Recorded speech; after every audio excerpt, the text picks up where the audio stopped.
15 நிமிஷம் தான் கேட்டிருக்காப்ல. அரசு இன்னொரு 5 நிமிஷம் பேசிக்கன்னு கொடுத்துருக்குது. இதுக்கே சனிக்கிழமை சனிக்கிழமை வரைக்கும் மனப்பாடம் பண்ணணும், நடிச்சு பார்த்து வந்து பேசணும். அடுத்த சனிக்கிழமை பிக் பாஸ் மாதிரி சனங்கள் வந்து விஜய் வர்றாரு, இதுல வேற வேட்டைக்கு தான் வெளியில வருவியா, இனி வேடிக்கை காட்ட வர்றவனா இருக்கேன். வீக்கெண்ட் ஒர்க் ஃப்ரம் ஹோம்ன்றத மாதிரி இன்னைக்கு வீக்கெண்ட் தலைவர் ஆயிருக்காரு. அவரது தாக்கம் இன்னும் கொஞ்ச நாள் போக போக தான் தெரியும்.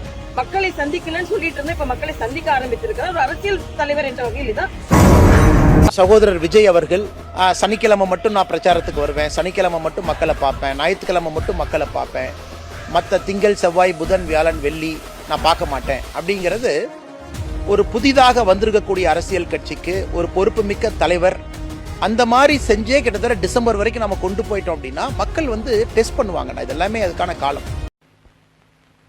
அடங்கப்பா, நம்ம வந்து இந்த டூர் பிளான் இந்த ஷெட்யூல் போட்டதுக்கு அப்புறம் அது என்னப்பா சனிக்கிழமை சொல்லணுமா சொல்லிடவா? அது ஒண்ணும் இல்ல, உங்க எல்லாரையும் வந்து பார்க்கும்போது உங்களுக்கு எந்த விதமான டிஸ்டர்பன்ஸும் இருந்துடக்கூடாது, முக்கியமா உங்களுடைய வேலைகளுக்கு எந்த விதமான டிஸ்டர்பன்ஸும் இருந்துடக்கூடாது அப்படின்ற ஒரே காரணத்துக்காக தான் இப்படி வீக்கெண்டா பார்த்து இப்படி இந்த பிளானை ஷெட்யூல் பண்ணோம். லீவு நாட்கள்ல ஓய்வு நாட்கள்ல வரணும்ன்றதான் அந்த எண்ணமே.